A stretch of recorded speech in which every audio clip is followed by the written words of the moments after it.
Hello everyone, তো তোমাদের মধ্যে কেউ একজন আমাকে কমেন্ট করেছিলে যে আমি ইনশট থেকে কিভাবে ভিডিও এডিট করি আমার ডান্সের ভিডিও।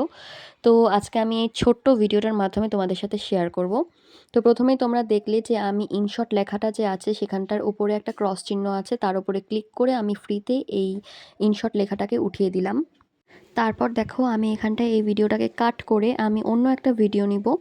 তো আমরা যেহেতু এই নাচটা অনেকবার প্র্যাকটিস করেছি, তো অনেকগুলো ক্লিপ আমার কাছে নেওয়া আছে, তো অন্য একটি ক্লিপ নিব। তো আমি উপরে যে অপশন স্প্লিট রয়েছে সেই স্প্লিট থেকে নিয়ে তারপর কাট করে আমি সেটা ডিলিট করে নিলাম। তারপর দেখো এখানটায় আমি কোন ভিডিওটা নিব সেটা আমি চুজ করলাম।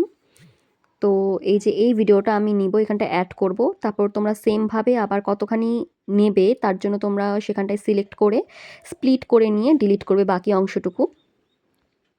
এরপর ভিডিওর মধ্যেখানে যে ছোট্ট একটা দাগ দেখতে পাচ্ছ, এখান থেকে তোমরা যে কোনো রকমের ডিজাইন চুজ করতে পারো। যে কোনো ভিডিও কিভাবে আসবে সেই রকম তোমাদের পছন্দ অনুযায়ী এখানটা অনেক অপশানস রয়েছে, তোমরা যে কোনো একটা ডিজাইন চুজ করতে পারো। তো আমি এই ডিজাইনটা চুজ করলাম।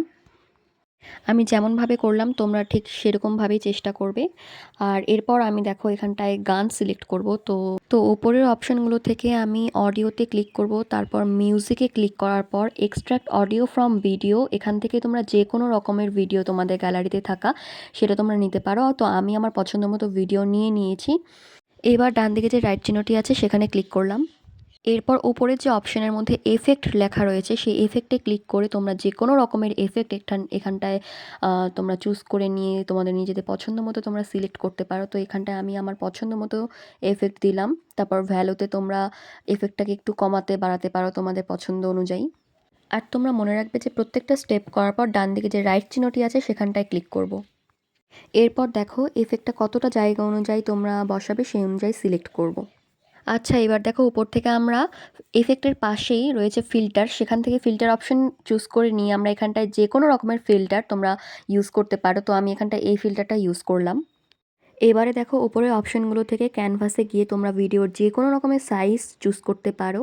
এরপর রাইট ক্লিক করার পরে দেখো উপরে অপশন থেকে স্টিকার রয়েছে, সেই স্টিকার থেকে তোমরা যে কোনো রকমের স্টিকার টেক্সট সমস্ত কিছুই তোমরা এখানটা অ্যাড করতে পারো। তো তোমরা তোমাদের পছন্দ মতো থাম্বনেইলের মধ্যে তোমরা যে কোনো রকমের লেখা লিখতে পারো এটার সাহায্যে।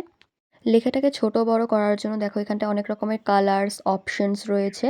কালার্স, তারপর দেখো এখানটায় বিভিন্ন রকমের লেখার ডিজাইন রয়েছে। তো তোমরা এখান থেকে বিভিন্নভাবে লেখার ডিজাইনিং করতে পারো।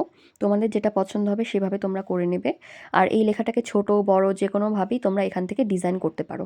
এরপর দেখো রাইট ক্লিক করার পর আমি এই লেখাটাকে কত দূর পর্যন্ত রাখবো আমার ভিডিওর মধ্যে সেই অনুযায়ী আমি লেখাটাকে বাড়িয়ে নেব। তোমরাও এরকমভাবে তোমাদের লেখাকে বাড়িয়ে নিতে পারো। এরপর দেখো ওপরের অপশানসগুলোর মধ্যে রয়েছে স্পিড, সেই স্পিড থেকে কিন্তু আমরা ভিডিওর যে কোনো রকমের স্লো মোশন তোমরা যদি ভিডিও করতে চাও বা কোনো ভিডিওকে অনেক স্পিড করতে চাও তো তোমরা সেখান থেকে সেটা করতে পারো।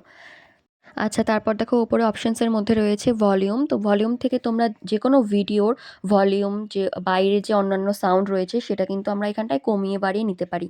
তারপর দেখো উপরে লেখা রয়েছে রোটেট, এই রোটেট থেকে তোমরা ফ্লিপ অপশনের মধ্যে ক্লিক করে ভিডিওকে উল্টো উল্টো থেকে সোজা, সোজা থেকে উল্টো করে নিতে পারো। তো তোমাদের যেভাবে সুবিধা হবে সেভাবে করতে পারো। মানে তোমরা যদি ব্যাক ক্যামেরায় ভিডিও করো তাহলে সেটা ফ্রন্ট হয়ে যাবে, ফ্রন্ট ক্যামেরায় ভিডিও করলে সেটা ব্যাক হয়ে যাবে। আর তারপর এডিট কমপ্লিট হয়ে যাওয়ার পর উপরে দেখো এক্সপোর্ট লেখা রয়েছে, সেই এক্সপোর্টের মধ্যে ক্লিক করলেই তোমাদের ভিডিও একদম তোমাদের গ্যালারিতে সেভ হয়ে যাবে। তো গাইজ আজকের ভিডিও এই পর্যন্ত। যদি ভালো লাগে একটা লাইক করে দিও আর অবশ্যই আমার চ্যানেলকে সাবস্ক্রাইব করে দিও। আর বিভিন্ন রকমের টিপস পেতে হলে আমাকে কমেন্ট করো, আমি অবশ্যই তোমাদেরকে হেল্প করার চেষ্টা করবো। So by.